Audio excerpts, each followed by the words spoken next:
दोस्तों, कभी आपको ऐसा लग रहा है कि आपकी शॉप नहीं चल रही है, आपकी दुकान नहीं चल रही है, कहीं न कहीं आपके लाइफ़ में तंगियों का सामना करना पड़ रहा है आपको, तो आज का वीडियो ख़ास आप लोगों के लिए है क्योंकि आज की वीडियो में मैं आपको एक ज़बरदस्त एंजल नंबर बताने वाला हूँ।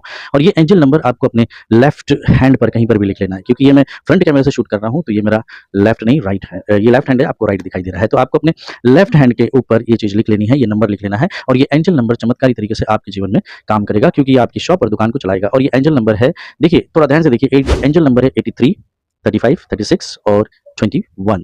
फिर से एक बार बोलता हूँ, 83, 35, 36 और 21। ये एंजल नंबर किसी भी पेन से, ब्लू या आप ग्रीन पेन का इस्तेमाल कीजिए और अपने लेफ्ट हैंड पे लिखना स्टार्ट कर दीजिए और उसके बाद देखिए कि आपकी लाइफ में कैसे चमत्कार होना स्टार्ट हो जाता है। Thank you.